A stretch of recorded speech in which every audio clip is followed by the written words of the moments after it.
లూకాసు వార్త 2వ అధ్యాయం 7వ వచనంలో వారికి స్థలము లేనందున ఆయనను పశువుల తొట్టిలో పరుండబెట్టును. ఈ వచనాన్ని అనేక పర్యాయాలు మనం ధ్యానం చేస్తూ వస్తున్నాం. అందులో భాగంగా ఈ రాత్రికాల సమయంలో కూడా రాత్రి మనం పరిశుద్ధాత్మ దేవుడు మనకు సహాయం చేయనట్లుగా వాక్యంలో నుండి మరొకసారి ఈ తొట్టిలో నుండి మరికొన్ని విషయాలు మనం జాగ్రత్తగా ఆలోచన చేద్దండి. దీనికి అనేక పేర్లు పెడతా వచ్చాను దేవుని వాక్య దర్శనాన్ని బట్టి. మొన్నటి దినాన మనం జాగ్రత్తగా ఆలోచన చేస్తే ఇది పశువుల తొట్టి. త్వరగా రాసుకోగలిగే వాళ్ళు రాసుకోండి, జాగ్రత్తగా వినండి. నెంబర్ 1, ఇది దేవుని వాక్యంలో రాయబడినట్లుగా పశువుల తొట్టి. ఏ తొట్టి అది? గట్టిగా చెప్పండి. ఏ తొట్టి? పశువుల తొట్టి. పశువుల తొట్టి కాస్త ప్రభువు తొట్టిగా మారిపోయింది. రెండవది, ప్రభువును పడుకోబెట్టడం వలన ఆ తొట్టి ఏమైంది? ప్రభువు తొట్టి అయింది. మొదటిది పశువుల తొట్టి. పశువుల తొట్టిలో ఎవరు వచ్చారు? ప్రభువు వచ్చాడు కనుక దాన్ని ప్రభువు తొట్టి అని అన్నాము. తర్వాత ఆ ప్రభువు తొట్టి పరుండబెట్టడం వలన అనేకులకి, అది సత్రములోనో ఇలాంటి అపార్ట్మెంట్లోనో లేదు, అది ఎక్కడో ఉందనంటే బయట తొట్టిలో ఉంది. ఆ తొట్టి అందరికీ ఆహ్వానించడానికి, అందరినీ పిలవటానికి అది ప్రదర్శించబడతా ఉంది. అయితే దాన్ని ఎవరైతే కనుగొంటారో ఆ కనుగొన్న వారు ఆ పశువుల తొట్టిని బట్టి వారికి దేవుని వాక్యము, దేవుని శరీరము, దేవుడే స్వయంగా ప్రదర్శించబడుతున్నాడు అన్న సత్యాన్ని కనుగొనటం మన వంతు. మేము మెస్సయ్యాను కనుగొంటిమి, మేము దేవుని మహిమను కనుగొంటిమి. ఇదిగో దైవవాక్యంలో రాయబడిన కీర్తన గ్రంథాల్లో, ప్రవచన గ్రంథాల్లో రాయబడిన ఆయన ఎవరో, ఆయనను కనుగొంటిమి అని యోహాను సువార్త 1వ అధ్యాయంలో ఉన్న మాటలు మొన్నటి రాత్రి జ్ఞాపకం చేశాను. అంత మాత్రమే కాదు, ఇది ఏ తొట్టి అని పిలవచ్చు అంటే ప్రజలందరి కొరకు. ఇది ఎవరి కొరకు పిలువబడుతుంది అని మనం ఆలోచన చేస్తే ప్రజలందరి కొరకు కలగబోవు మహా సంతోషకరమైన సువర్తమానం. ఇది ప్రజలందరి కొరకైన తొట్టి. ఆ విషయాన్ని కూడా మనం ఆలోచన చేయాలి. అంత మాత్రమే కాదు, ఇది ప్రకాశమానమైన తొట్టి. ఏ తొట్టి చెప్పండి? ఆ తొట్టిలో ఎవరు పవళించారు అని మనం ఆలోచన చేస్తే ప్రభువు పవళించాడు. ప్రభు పండుకొనటాన్ని బట్టి ఆ తొట్టి చీకటిలో నుండి ప్రకాశమానములోనికి వచ్చింది. ఈ మాటలు కొంచెం జాగ్రత్తగా ఆలోచన చేయాలి. నేను ఈ డేట్ అడిగినప్పుడు 2 పేర్లే నాకు తెలుసు. ఒక పాప పేరు తేజశ్రీ, ఆ రోజు చెప్పింది. ఆ తర్వాత విజయ్ కుమారి గారు అని చెప్పారు. ఇమ్మానుయేల్ గారు ఇందాకలా మధు అన్న చెప్తూ 2 గొప్పోళ్ళు ఉన్నారు ఇక్కడ అని చెప్పారు. ఈ సీజన్కి నేను గొప్పోండి కాదు, ఇమ్మానుయేల్. క్రిస్మస్ సీజన్కి గొప్పోళ్ళు ఎవరంటే ఇమ్మానుయేల్ అంటే దేవుడు మనకు తోడుగా ఉండును. సో వీళ్ళందరిని బట్టి ప్రభువుని ఎంతగానో స్తుతిస్తున్నాను. ఈ రాత్రి మనం జాగ్రత్తగా ఒక చిన్న మాటను మీకు జ్ఞాపకం చేస్తాను. ఇది ప్రకాశమానమైన తొట్టి. చెప్పండి. ఈ పాప పేరు తేజస్ అంటే అర్థం ఏంటి? ప్రకాశమానం. ఇట్ ఈజ్ అ లైటర్ అర్థం. రోజు కొంచెం జాగ్రత్తగా దేవుని మాటల్లో నుండి చాలా విషయాలు మీకు జ్ఞాపకం చేస్తాను. జాగ్రత్త వినండి, జాగ్రత్తగా దేవుని మాటలు ఆలోచన చేద్దండి. యేసుక్రీస్తు ప్రభు జన్మించింది ఎప్పుడు? మీరు అంటారు క్రిస్మస్ డిసెంబర్ 25 అంటారు. నేను అదే అడగట్లా. డే టైంలో జన్మించారా, నైట్ టైంలో జన్మించారా అనేది ఈ రాత్రి మనం జాగ్రత్తగా ఆలోచించాల్సిన ప్రశ్న. ఎప్పుడు జన్మించారు ఆయన? చెప్పండి. పగలా, నైటా? రాత్రి సమయంలో జన్మించారు. ఎందుకు అనంటే ఆ రాత్రి గొర్రెల కాపరులు ఊరి వెలుపల ఉండి వారు తమ మందను కాచుకొని చుండగా అని 8వ వచనంలో మనకు రాయబడింది. ఆ దేశంలో కొందరు గొర్రెల కాపరులు పొలములో ఉండి రాత్రి వేళ తమ మందను కాచుకొని చుండగా. అంత మాత్రమే కాదు, జ్ఞానులు కూడా తూర్పు దేశం నుండి వచ్చినప్పుడు వారు నక్షత్రాన్ని వెంబడిస్తూ వచ్చారు. ఆ ఇంటికి వచ్చి నక్షత్రం ఆగుటను బట్టి అది వెంటనే జరిగిన సంఘటన కాదు, సుమారుగా సంవత్సరం తర్వాత వారు ప్రభు దగ్గరికి చేరుకున్నారు. అది వెంటనే జరిగిన సంఘటన కాదు అన్న సత్యాన్ని కూడా మనం గ్రహించాలి. కానీ వీటిని బట్టి క్రోడీకరించి చెప్పాలి అని అంటే యేసుక్రీస్తు ప్రభు రాత్రి జన్మించారు అని చెప్పడానికి ఎటువంటి సందేహం లేనేలేదు. అయితే ఒక ప్రశ్న, రాత్రి ఎందుకు జన్మించారు? పగలు జన్మించవచ్చు కదా? ఇది చాలా పెద్ద ప్రశ్న. మీకు చాలా సింపుల్గా దేవుని వాక్యాన్ని బోధించడానికి ఇష్టపడుతున్నాను. జాగ్రత్తగా వినండి. Why it is night? ఎందుకు అది రాత్రి అయ్యింది? రాత్రి జన్మించడానికి కారణం ఏంటి? ఇది అన్ని నైట్లు లాంటి నైట్ కాదు. ఈ నైటు ఇది అన్ని రకాలైన రాత్రులు లాంటి రాత్రి కాదు. ప్రభువు జన్మించిన రాత్రి ఇది చీకటిని పారద్రోలే రాత్రి, చీకటిని మటుమాయం చేసే రాత్రి, రాత్రి అనేదాన్ని లేపివేసే రాత్రి. ఇది కొంచెం జాగ్రత్తగా ఆలోచన చేస్తే రాత్రి అన్న పదానికి ఇంకా యేసుక్రీస్తు జన్మించిన తర్వాత అవకాశం లేనే లేదు. చీకటిని ప్రకాశమానముగా చేసే రాత్రి ఇది. ఈ రాత్రి మనం జాగ్రత్తగా ఆలోచన చేయాల్సిన విషయాలు. కాబట్టి ముందు ఈ విషయాలన్నింటినీ క్రోడీకరించడానికి వాక్యాన్ని 2 భాగాలుగా విభజన చేస్తాను. మొట్టమొదటిది అసలు చీకటి అంటే ఏంటి, అది కొంచెం జాగ్రత్తగా ఆలోచన చేయాలి. చీకటిని కలిగి ఉన్న రాత్రి యేసుక్రీస్తు ప్రభు ఆ చీకటిని ఎలాగూ మార్చాడు, అది ఈ రాత్రి మనం జాగ్రత్తగా ఆలోచన చేయాల్సింది. చాలా సందర్భాల్లో మనకి తెలియకుండానే కొన్ని సైన్స్ మనకి కనిపిస్తూ ఉంటాయి, కొన్ని సూచనలు కనిపిస్తూ ఉంటాయి. అలాంటి సూచనలో ఒక సూచన ఏంటంటే క్రిస్మస్ అనటంతోనే ఎప్పుడు ఇలాంటి లైట్స్ ఉంటా ఉంటుంది. క్రిస్మస్ అనటంతోనే it is a festival of lights. మనం కొన్ని పండుగలు దీపావళి అని అంటాం. దీపావళి అసలు అర్థం ఏంటి అని అంటే చీకటిని పారద్రోలి వెలుగులు నింపిన పండుగ అని అర్థం. అసలు సిసలైన దీపావళి యేసుక్రీస్తు జన్మించడం వలన ఆరంభించబడింది. ఆ సత్యాన్ని మనం జాగ్రత్తగా ఆలోచన చేయాలి. లోకం అంతా వెలుగులమయం అయిపోయింది. ఆ రాత్రి అంతా జాగ్రత్తగా ఆలోచన చేస్తే చాలా వెలుగుమయమైన ప్రకాశమానమైన ఆ ప్రకాశమానమైన వెలుగును చూసిన గొర్రెల కాపరులు భయపడిపోయారు. అంత అమోఘమైన వెలుగుని వారు చూశారు. ఈ రాత్రి మనం జాగ్రత్తగా ఆలోచన చేస్తే ఒక 6 విషయాలు దేవుని వాక్యంలో చీకటి దేన్ని సూచిస్తుందో, దేనికి అది సూచనగా ఉందో త్వరగా కొన్ని మాటలు మీకు జ్ఞాపకం చేస్తాను. జాగ్రత్తగా దేవుని మాటలు వినండి. నెంబర్ 1, మొట్టమొదటిది డార్క్నెస్ రిప్రజెంట్స్ డెవిల్. మొట్టమొదటిది చీకటి సాతానును సూచిస్తుంది. అందరూ చెప్పండి, చీకటి దేన్ని సూచిస్తుంది? సాతానును చూపిస్తూ ఉంది. దేన్ని అది సిగ్నిఫై చేస్తుంది అని అంటే కొలసీలకు రాసిన పత్రిక 1వ అధ్యాయం 13వ వచనము. త్వరగా తీసి చదవగలిగే వారు చదవండి. నేను కూడా నా నోట్స్లో ఉన్న విషయాలు త్వరగా మీకు జ్ఞాపకం చేస్తాను. కొలసీలకు రాసిన పత్రిక, అపోస్తలుడైన పౌలు కొలసీలకు రాసిన పత్రిక 1వ అధ్యాయం 13వ వచనం. ఆయన మనల్ని అంధకార సంబంధమైన అధికారములో నుండి విడుదల చేసిన. అంధకారము అంటే అర్థం ఏంటంటే చీకటి అని అర్థం. It is a darkness, it is a domain of darkness. అది మనం జాగ్రత్తగా ఆలోచన చేస్తే అంధకార సంబంధమైన ఏంటిదంటే చెప్పండి, అధికారము నుండి. అధికారము కలిగిన వాడు ఎవడు? చీకటికి అధిపతి ఎవరు? మనకి యేసుక్రీస్తుని జీవానికి అధిపతి, వెలుగుకు అధిపతి, సత్యానికి అధిపతి, సర్వలోకానికి అధిపతి, సర్వాధిపతి అని మనం చెప్తా ఉంటే చీకటి రాజ్యానికి అధిపతి ఎవరు అని మనం ఆలోచన చేస్తే సాతాను చీకటికి అధిపతి. అంత మాత్రమే కాదు, అపోస్తలుడైన పౌలు ఎఫెసీయులకు రాసిన పత్రిక 6వ అధ్యాయంలో కూడా ఈ మాటలు ఇలాగ రాయబడ్డాయి. 12వ వచనం. అపోస్తలుడైన పౌలు ఎఫెసీయులకు రాసిన పత్రిక 6వ అధ్యాయం 12వ వచనం. ఎలాగనగా మనము పోరాడున్నది శరీరులతో కాదు కానీ ప్రధానులతోనూ అధికారులతోనూ ప్రస్తుత అంధకార సంబంధమైన లోకనాథులతో.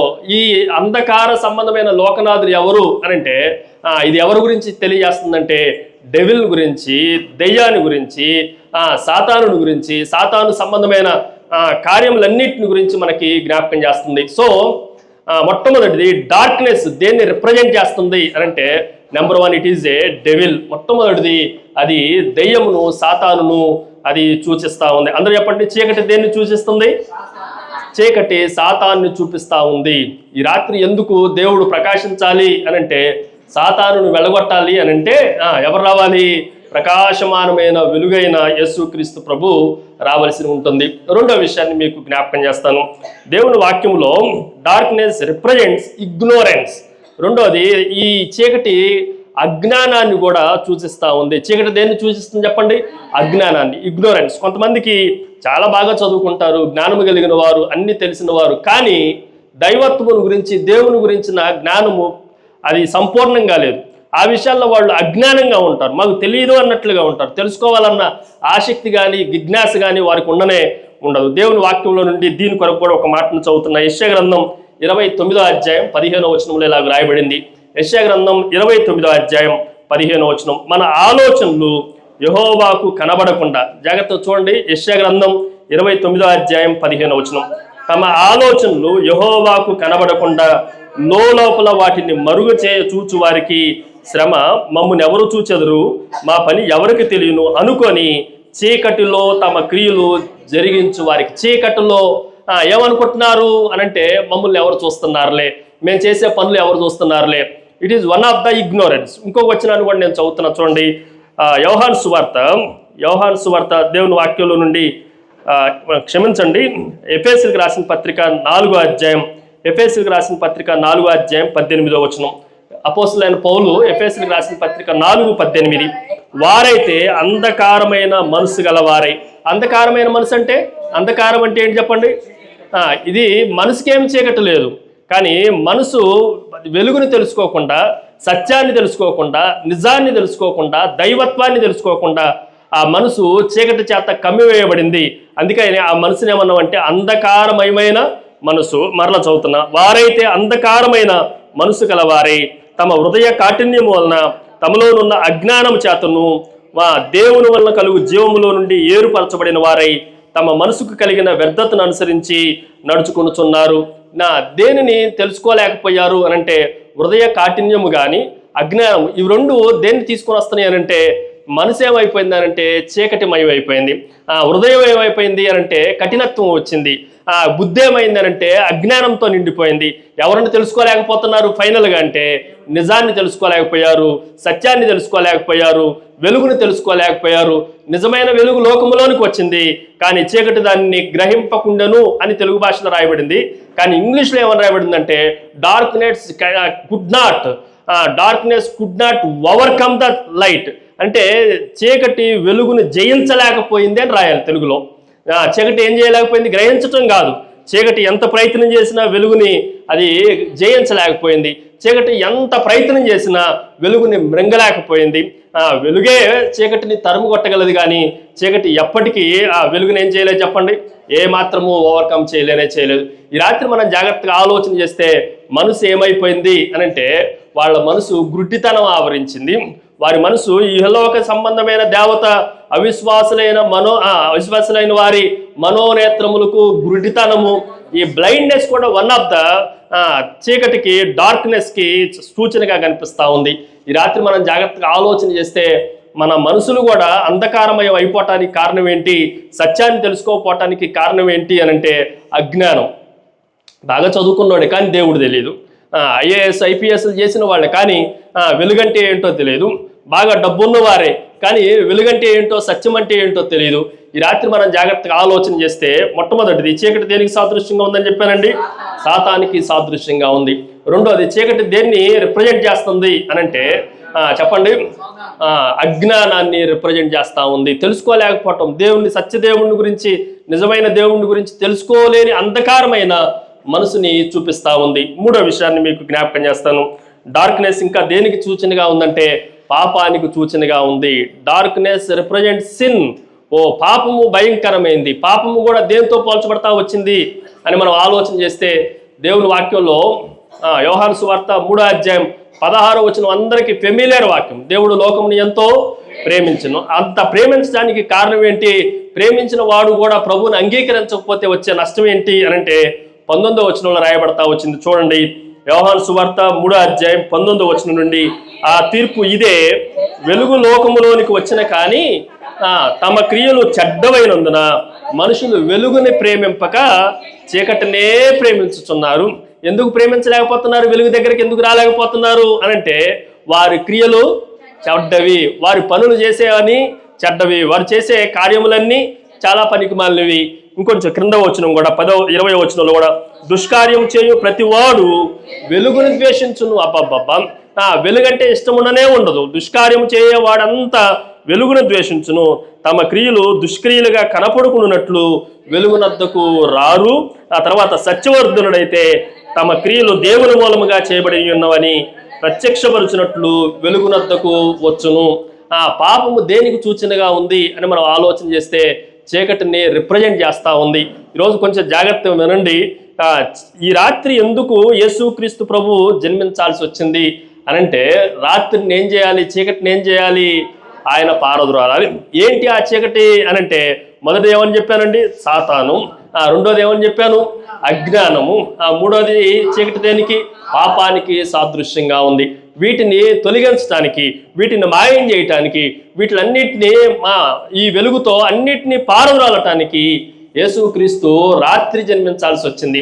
రాత్రి ఆ ప్రకాశమానమైన తొట్టులో ఆయన పౌళించాల్సి వచ్చింది. ఆయన పౌళించటం వలన పరలోకపు వెలుగంతా భూమి మీద ప్రకాశించినట్లుగా దేవుని వాక్యంలో రాయబడతా వచ్చింది. మరొక 3 కారణాలు మీకు జ్ఞాపకం చేస్తా. చీకటి దేనికి సాదృశ్యంగా ఉందో కొన్ని మాటలు మనం జాగ్రత్తగా ఆలోచన చేద్దాం. చూడండి, 4వది, చీకటి నిరాశకు కూడా సాదృశ్యంగా ఉంది. Darkness represents hopelessness.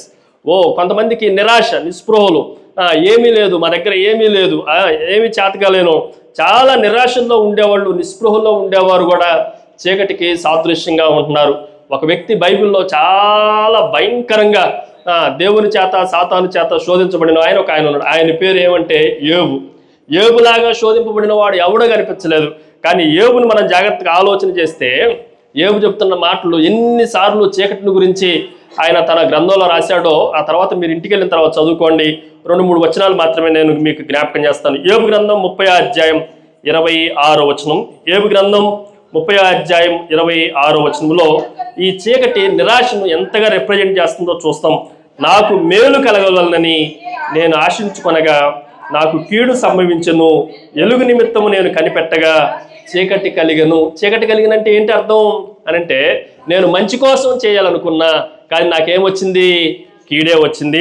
నాకు మేలు అనుకున్నా కానీ నాకు కీడు వచ్చింది. మేలును వెలుగుతోనూ కీడుని చీకటితోనూ పోలుస్తా వచ్చాడు. మరొక వచనాన్ని కూడా నేను చదువుతున్నా. 10వ అధ్యాయానికి రండి. యోబు గ్రంథం 10వ అధ్యాయం 20వ వచనం నుండి 22వ వచనం వరకు ఇలాగ రాయబడ్డాయి. యోబు గ్రంథం 10వ అధ్యాయం 20వ వచనం నుండి నేను చదువుతున్నా. నా దినములు కొంచెమే కదా, తిరిగి వెల్లుపులకి రాజేలని దేశమునకు. ఈ మాటలు ఎంత దారుణమైన నిరాశ నిస్పృహల మధ్యలో రాస్తున్నాడో జాగ్రత్తగా ఆలోచన. నా దేశము ఎలాంటి దేశమో చూడండి. వెలుపులకి రాజాలని దేశమునకు, వెలుపులకు మరలా బయటికి రాలేని దేశమునకు, అంధకారము మరణాంధకారము గల దేశమునకు.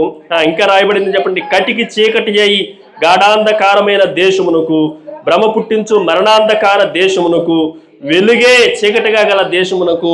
బాబా, మీకు అర్థమైందో చూసారా ఈ మాట? ఎంత అంటే కొంతమంది అంటారు, ఏముందంటే నా జీవితం అంతా అంధకారం అయిపోయింది, నా నిరాశలన్నీ నేను ఏదేదో ఊహించుకున్నా, నా జీవితం చాలా బాగుంటుంది అనుకున్నా, కానీ నా జీవితం పాడైపోయింది. నా భర్త నన్ను పట్టించుకోవట్లేదు, నా పిల్లలు నన్ను పట్టించుకోవట్లేదు, భయంకరమైన అవమానకరమైన జీవితాల్లో నేను నివసిస్తున్నా. ఇలాంటి భయంకరమైన దేశంలోనికి నేను రాకుండా ఉంటే బాగుండు అని అనుకొని నేనేదో మేలు జరిగిద్ది అనుకున్నా, కానీ నా జీవితంలో కీడే జరుగుతూ ఉంది. నేనేదో మంచి వెలుగులాగా ఉంటుంది నా లైఫ్ అంతా అనుకున్నా, దీన్ని ఏమంటాం అంటే బ్రైట్నెస్. నా లైఫ్ అంతా చాలా బ్రైట్గా ఉందనుకున్నాను, కానీ నా జీవితం అంతా చాలా చీకటిగా మారిపోయింది. ఎప్పుడు కూడా వెలుగే చీకటిగా మారిపోయిన దేశంలోనికి నేను వచ్చాను. చీకటి దేన్ని రిప్రజెంట్ చేస్తుంది అని అంటే నిరాశ నిస్పృహలను అది రిప్రజెంట్ చేస్తూ ఉంది. ఎన్ని మాటలు చెప్పానండి? మొదటిది చెప్పండి, చీకటి సాతాన్ని సూచిస్తూ ఉంది. రెండవది చీకటి అజ్ఞానాన్ని సూచిస్తూ ఉంది. మూడవది చీకటి పాపాన్ని సూచిస్తూ ఉంది. నాలుగవది మనం జాగ్రత్తగా ఆలోచన చేస్తే నిరాశను చూపిస్తూ ఉంది. ఐదవ విషయాన్ని మీకు జ్ఞాపకం చేస్తాం.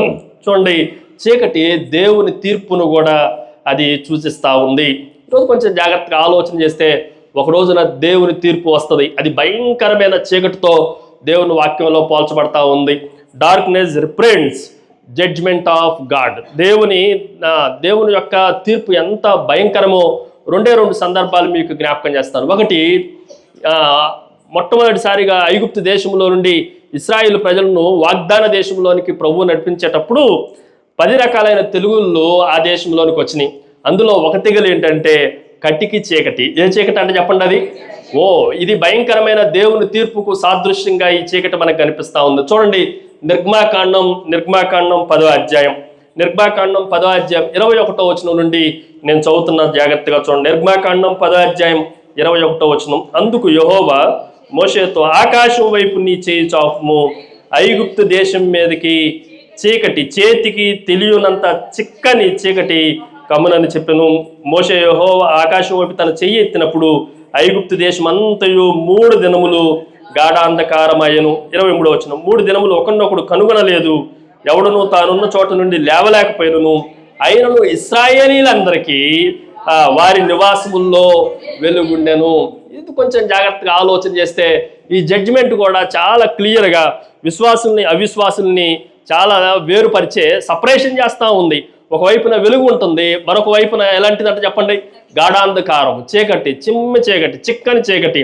ఎవడు తాకినా కూడా పుట్టుకోవటానికి అవకాశం ఉన్న చోటు నుండి 3 దినాలు పైకి లేవలేని భయంకరమైన తీర్పు దినం ఒకటి ఉంది. తీర్పును కూడా దేవుని వాక్యము ఎలా పోల్చిందనంటే చెప్పండి చీకటితో పోల్చుతా వచ్చింది. ఒక రోజున మరలా రాబోతా ఉంది.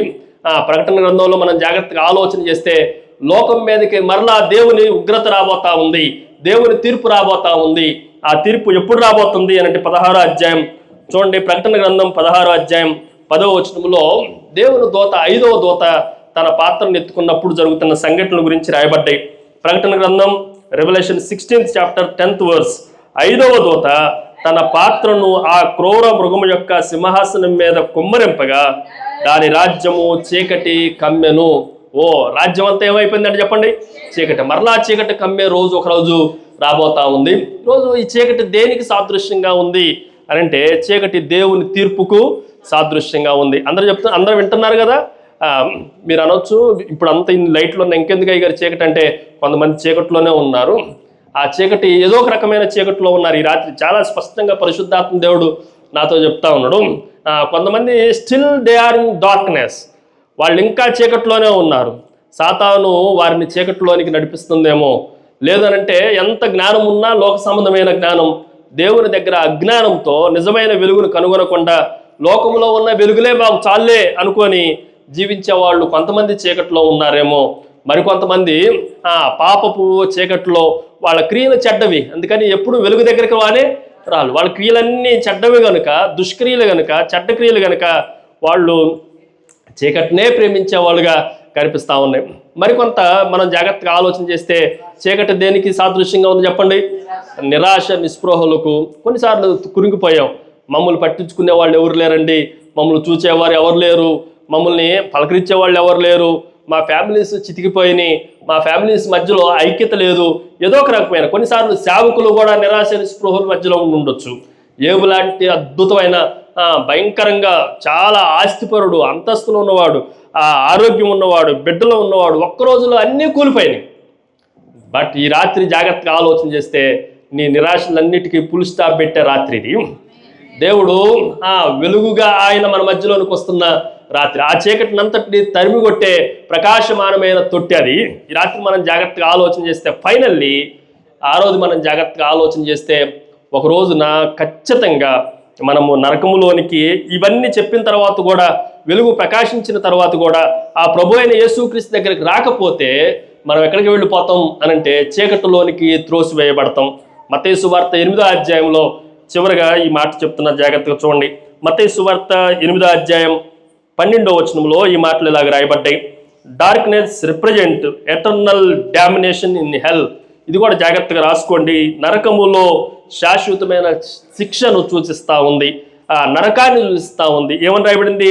రాజ్య సంబంధులు వెలుపటి చీకటిలోనికి, లోపటి చీకటి కాదంటే ఇది చూడండి, ఆ రాజ్య సంబంధులు వెలుపటి చీకటిలోనికి త్రోసివేయబడుదురు, అక్కడ ఏడుపును పండ్లు కొరుకుటయును ఉండునని మీతో చెప్పుచున్నాను. ఉన్నారా ఇక్కడ? ఎక్కడికి త్రోసివేయబడుతున్నాం మనం?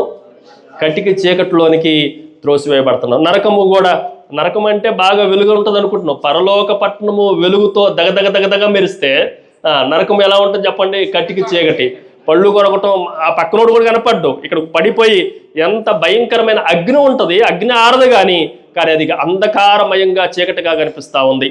ఈ 6 రకాలైన చీకట్లు మన జీవితంలో నుండి తొలగిపోవాలంటే there is only one way, there is only one solution, that is Jesus Christ, the light of the world. ప్రపంచానికి ఆయనే వెలుగు. ఆ వెలుగు ఈ లోకములోనికి వచ్చును. ఈ లోకము ఆ వెలుగుని ఇప్పటికి టిల్ 2025లో కూడా ఆ వెలుగుని వాళ్ళు గ్రహించలేక ఇప్పటికీ చీకటిలోనే నడుస్తున్నారు. ఈ రాత్రికాల సమయంలో నువ్వు ఏ చీకటిలో ఉన్నా, అది సాతాను చీకటే కానీ, అజ్ఞానం అనే చీకటమే కానీ, పాపం అనే చీకటమే కానీ, నిరాశ నిస్పృహలు అనే చీకటే కానీ, దేవుని తీర్పు జడ్జిమెంట్ అనే చీకటే కానీ, ఫైనల్గా నరకానికి ఒకవేళ నువ్వు పాత్రుడుగా ఉండి దాంట్లో నుంచి బయటికి రాలేని భయంకరమైన స్థితిలో ఉంటే, ఈ రాత్రికాల సమయంలో దేవుడు ఈ రాత్రిని మనల్ని మార్చే రాత్రి. అందరూ ఉన్నారు కదా ఇక్కడ. ఈ రాత్రి ఎలాంటి రాత్రో దేవుని వాక్యంలో నుండి కొన్ని మాటలు మీకు జ్ఞాపకం చేస్తా. జాగ్రత్తగా దేవుని మాటలు వినండి.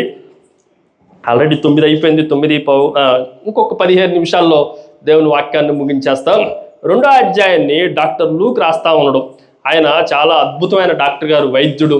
అంత మాత్రమే కాదు, వెరీ హిస్టారియన్. ఆయన మంచి చరిత్రకారుడు.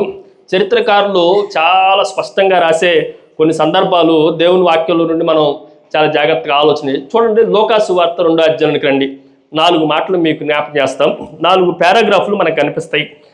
2వ అధ్యాయం 1వ వచనం నుండి 7వ వచనం వరకు ఒక పారాగ్రాఫు, 8వ వచనం నుండి 14వ వచనం వరకు ఒక పారాగ్రాఫు, 15వ వచనం నుండి ఇక్కడ వరకు 20వ వచనం వరకు ఒక పారాగ్రాఫు, 21వ వచనం నుండి ఆ తర్వాత వచనాలు మనకి పారాగ్రాఫ్లు కనిపిస్తూ ఉన్నాయి. ఉన్నారు కదా ఇక్కడ.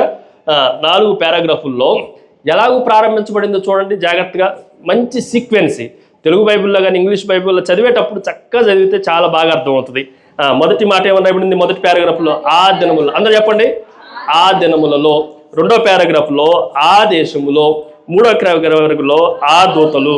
4వ పారాగ్రాఫ్లో ఆ శిశువు. అందరూ చెప్పండి. ఆ దినములు, 2వది ఆ దేశము, 3వది ఆ దూతలు, 4వది ఆ శిశువు. ఇప్పుడు కొంచెం జాగ్రత్త వినండి. ఆ దినములు ఏ దినములు? ఇది యేసుక్రీస్తు యొక్క జన్మమును గురించి తెలియజేసే దినాలు. వెలుగు ఈ లోకంలోనికి వచ్చిన దినం. ఈరోజు చాలామంది చాలా వెలుగులు వెలిగించారు, కానీ ఆ వెలుగులన్నీ కొంతకాలం ఉంటాయి, ఆ తర్వాత మటుమాయమైపోతాయి. కానీ శాశ్వతమైన వెలుగు, జీవపు వెలుగు, నిత్యపు వెలుగు, ఆ వెలుగు అనేక పర్యాయాలు దేవుని వాక్యంలో దీపము ఎప్పుడు ఆరిపోకూడదు అని చెప్పాడు. కానీ ఆ దీపము అనేక మార్లు అనేక యాజకులు వెలిగించినా అది ఆరిపోతూనే ఉంది. కానీ ఫస్ట్ టైం చరిత్రలో ఒక దీపము ఎప్పటికీ ఆరిపోని ప్రకాశమానమైన దీపము. ఈ మాటను మనం జాగ్రత్తగా ఆలోచన చేయాలి. దీనికి ఇలా పేరు పెట్టుకోవాలి. ఇందాక పాపలు పాట పాడారు కదా, నీతి సూర్యుడు. ఏ సూర్యుడు అంటేనా? It is a sun of righteousness. ఆయన నీతి సూర్యుడు. నీతి సూర్యుడు మీ మీద ఉదయించును అని మలాకి గ్రంథం లాస్ట్ అధ్యాయంలో చెప్తే, మత్తయి సువార్త 1వ అధ్యాయంలో ఆ సూర్యుడు ఉద్భవించటం, ఉదయించటం మనకు కనిపిస్తూ ఉంది. ఈరోజు కొంచెం జాగ్రత్త వినండి. ఇది దేని గురించి చెప్తుంది అని అంటే, చరిత్ర మొత్తం రోజులన్నీ దేవుని గురించి చెప్తా ఉన్నాయి. ఆ దినములు. అందరూ చెప్పండి. Those days. ఆ దినాలు దేని గురించి మాట్లాడుతున్నాయి అంటే, ఈ శిశువు గురించే మాట్లాడుతున్నాయి. 2వది ఆ దేశము. ఏ దేశం అంటే బెత్లెహేము, ఆ పరిసర ప్రాంతాల్లో ఉన్న దేశాలన్నీ, ప్రతిదీ టైం అంతా ప్రభువుని గురించి మాట్లాడుతూ ఉంది. 2వది స్థలాలన్నీ ఎవరి గురించి మాట్లాడుతున్నాయి చెప్పండి? ప్రభువుని గురించి మాట్లాడుతూ ఉన్నాయి. 3వది ఆ దూతలు అంటే పరలోకం ప్రభు గురించి మాట్లాడుతూ ఉంది. 4వది ఆ శిశువు ఎక్కడికి వచ్చాడంటే యెరూషలేము దేవాలయంలోనికి వచ్చాడు. దేవాలయం కూడా, మతము కూడా ఎవరి గురించి మాట్లాడుతుందంటే ప్రభువుని గురించి మాట్లాడుతుంది. 4 చరిత్రకారులు రాస్తున్న ఈ మాటలు మనం జాగ్రత్తగా ఆలోచన చేస్తే, ప్రభువు ప్రభువు ప్రభువు ప్రభువు ఎవరి గురించి మాట్లాడుతున్నాయి? రోజులు ఆయన గురించే మాట్లాడుతున్నాయి, దేశములు స్థలములు ఆయన గురించే మాట్లాడుతున్నాయి, పరలోక దూతలు ఆయన గురించే మాట్లాడుతున్నారు. 2వది ఆ మందిరాలు కూడా, దేవుని మందిరము కూడా, యెరూషలేము పట్టణములో ఉన్న దేవుని స్థలము కూడా ఎవరి గురించి మాట్లాడుతున్నాయి అని అంటే ప్రభువుని గురించే మాట్లాడుతూ ఉన్నాయి.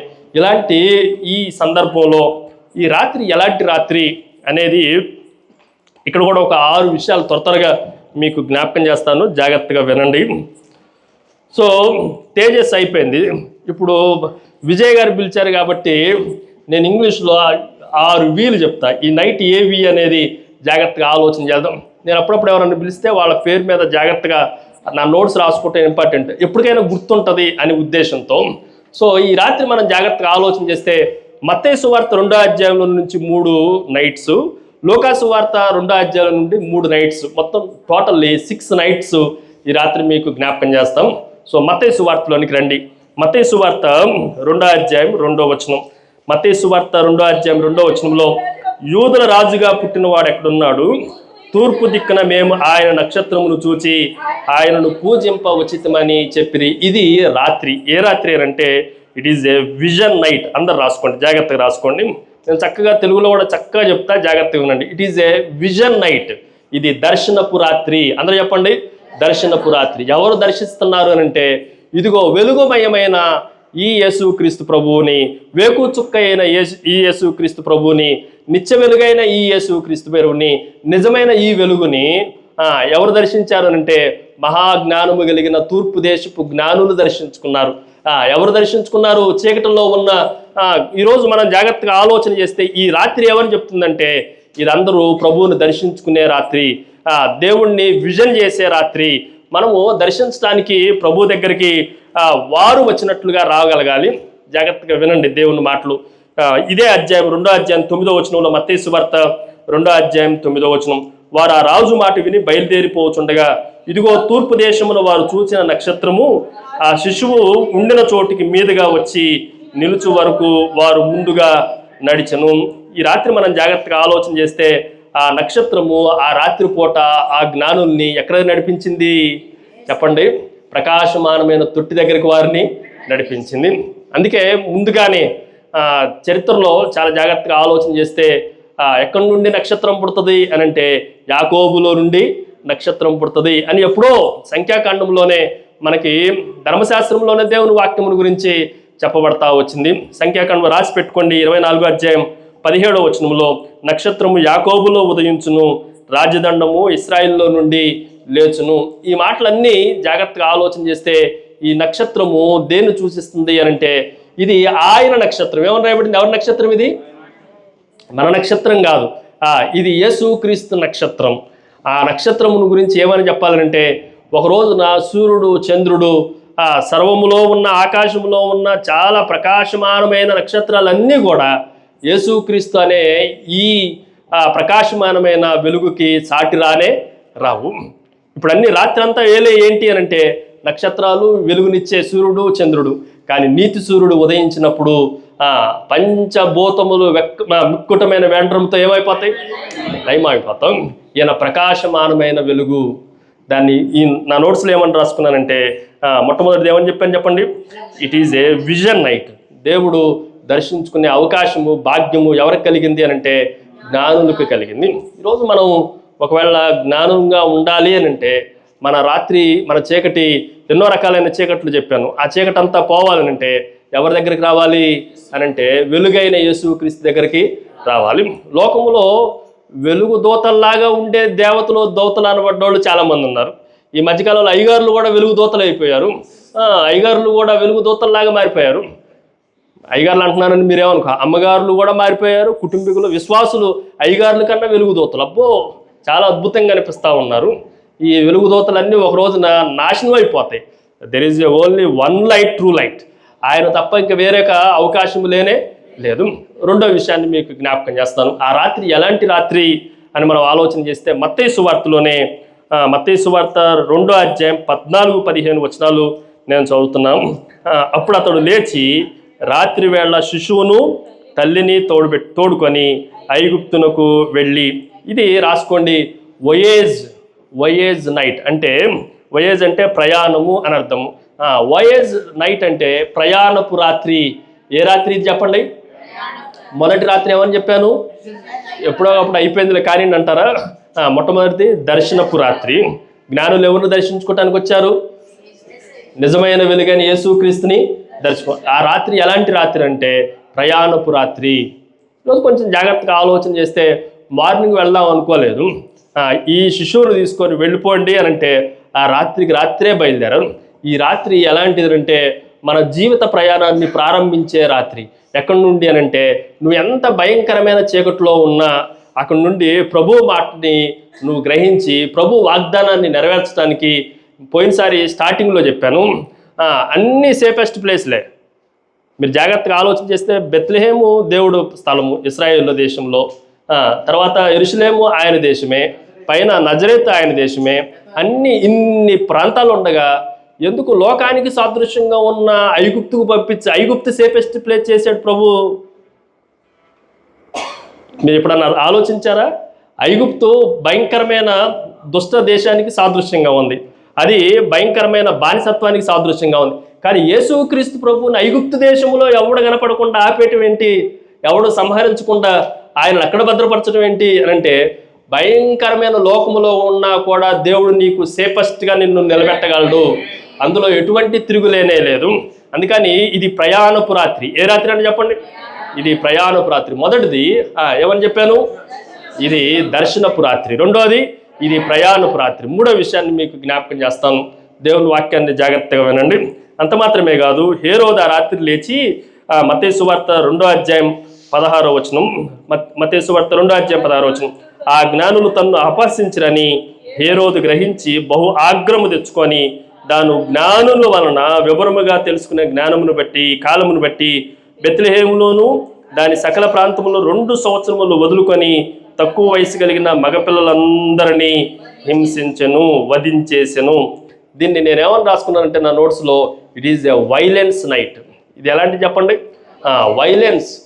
So much of violence. ఎంత వైలెన్స్ అని అంటే, అసలు హేరోదుకి ఎవరన్నా రాజుల్ని పెద్దోళ్ళు చంపుతారా, 2 సంవత్సరాల వయసు ఉన్నోడు చంపుతారా? రాజరికం చెప్పండి. ఎవడన్నా రాజు అనేవాడు మగవాళ్ళతో పోరాడుతాడా, ఆడవాళ్ళతో పోరాడుతాడా? చెప్పండి. మగవాళ్ళతో పోరాడా? ఆడవాళ్ళతో పోరాడుతున్న రాజునే పెద్దగా రాజుగా లెక్క.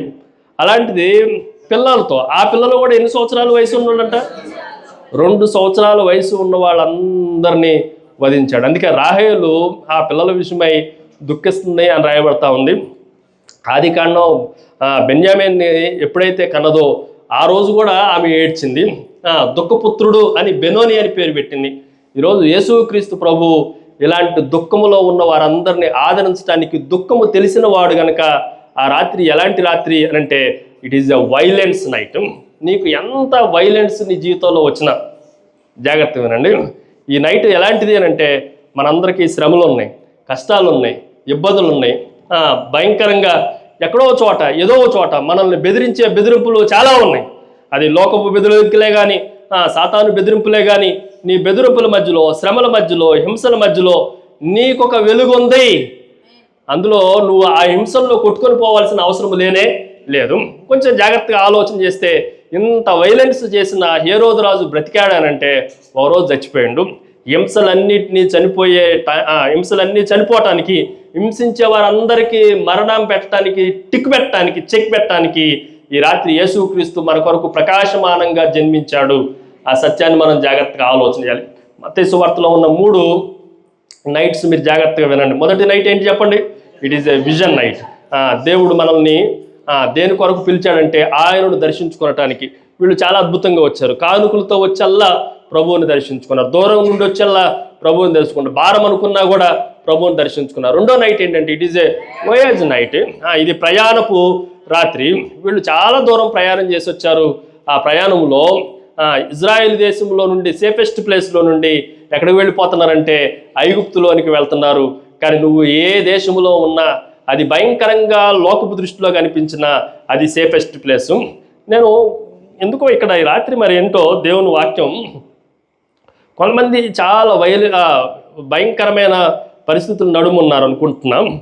కానీ ఐగుప్తును కూడా దేవుడు ఏం చేయగలడు? It is a very safest place.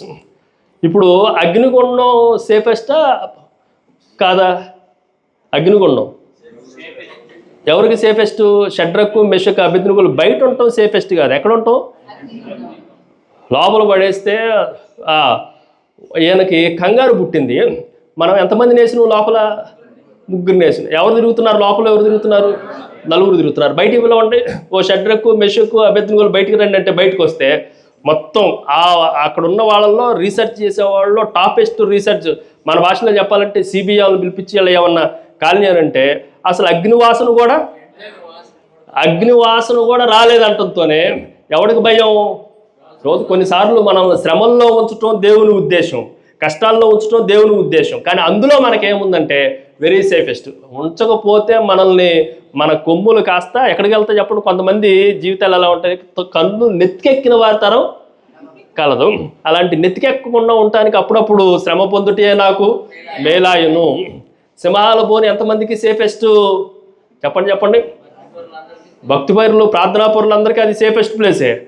సింహం లోపల వేయటానికి ఎవరికి శక్తి చాల, కానీ చక్కగా పండుకున్నాడు కొదమసింహంలాగా.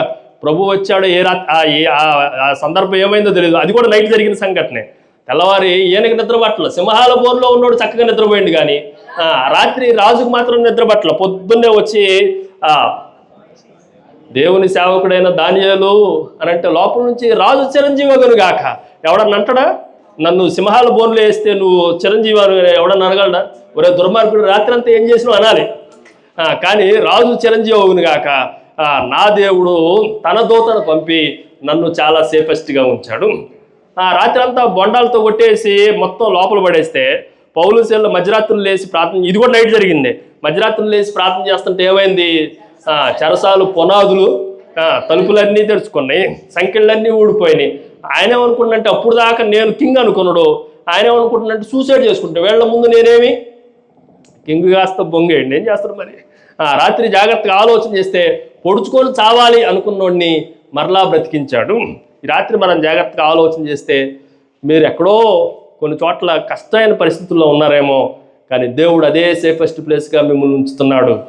మీరు ఎంకరేజ్ చేయటానికి ఆ చీకట్లోనే దేవుడు నేను కొరకు రాత్రి ప్రకాశించే వెలుగులాగా పుట్టబోతున్నాడు. మీరు భయపడాల్సిన అవసరం లేనే, మనం దిగులు పడాల్సిన అవసరం అంతకన్నా లేనే లేదు. లూకాసు వార్తలోనికి రండి. లూకాసు వార్తలో ఉన్న 3 నైట్స్ చెప్పేసి నా వాక్యాన్ని నేను ముగించేస్తాను.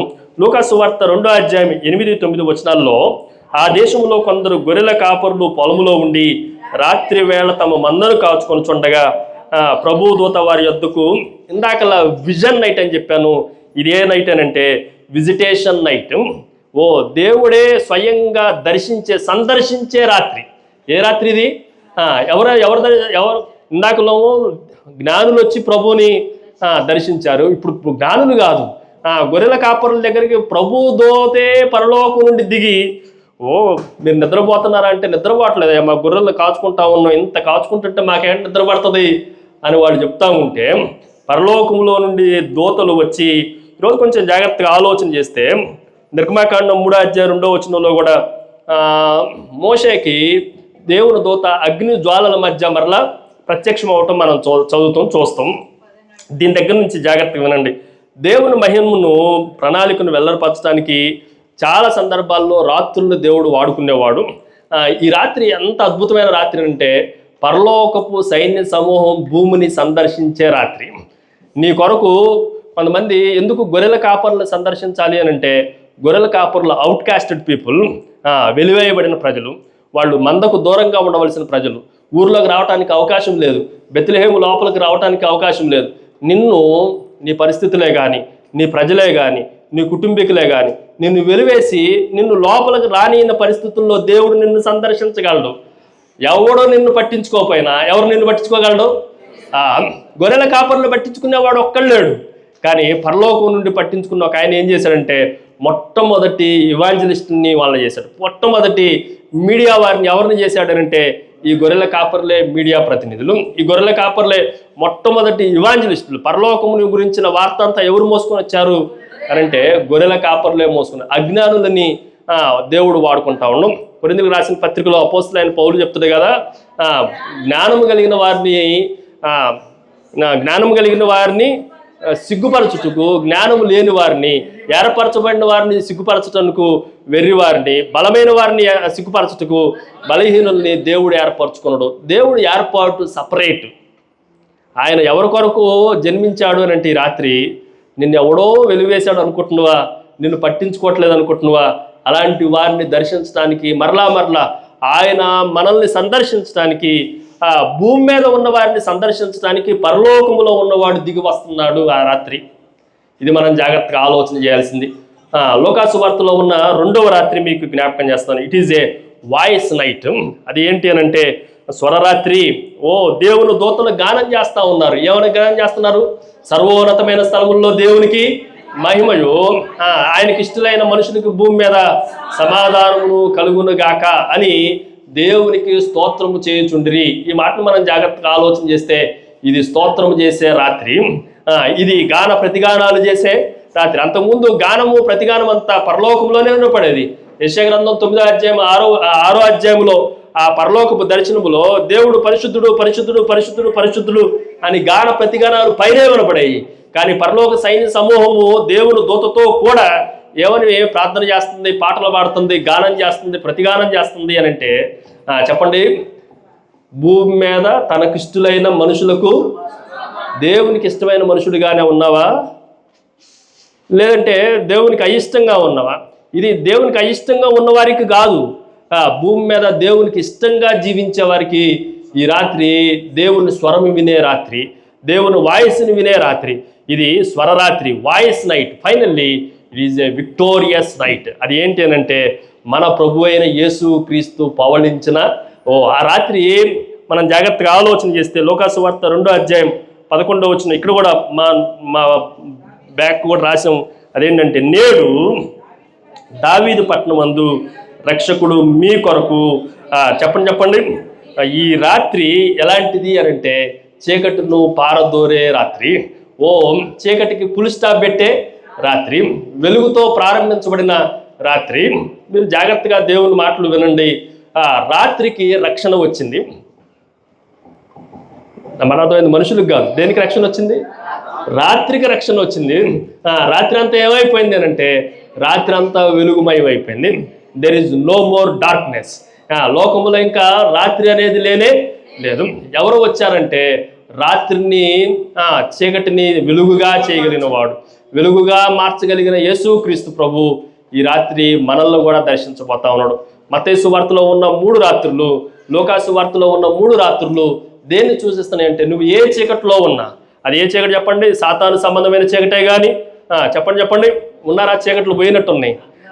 రెండోది అజ్ఞానపు చీకటే కానీ, మూడోది పాపపు చీకటే కానీ, నాలుగోది నిరాశ నిస్పృహలనే చీకటే కానీ, ఐదోది దేవుని తీర్పు అనే చీకటే కానీ, ఆరోది నరకం అనే చీకటే కానీ. ఈ చీకటిలో కొట్టిమిట్టాడుతున్న ప్రజలందరికీ చీకటి కాకపోవును గాక, చీకటి వెలుగుగా మారును గాక, ప్రకాశమానమైన తొట్టి మన కొరకు దేవుడు పౌలించే తొట్టిగా మారును గాక. ఈ రాత్రి నువ్వు ఏ చీకటిలో ఉన్నా నీ చీకటి అంతా తొలగించే దీపము మన ప్రభు అయిన యేసుక్రీస్తు. అందుకే దీన్ని ఏమన్నానంటే స్టార్టింగ్లోనే సర్వలోకానికి కావలసిన దీపావళి ఇదే. ఇదిగో ఈ లైట్స్ అన్నీ ప్రపంచం మొత్తం ఎప్పుడు వెలుగుమయమవుతుందో తెలుసా? డిసెంబర్లో వెలుగుమయమవుతుంది. మిగిలిన అన్ని నెలలన్నిట్లో కన్నా కూడా లైట్స్ ఆఫ్ మంత్ అని దేన్ని అంటారంటే డిసెంబర్ని అంటాం.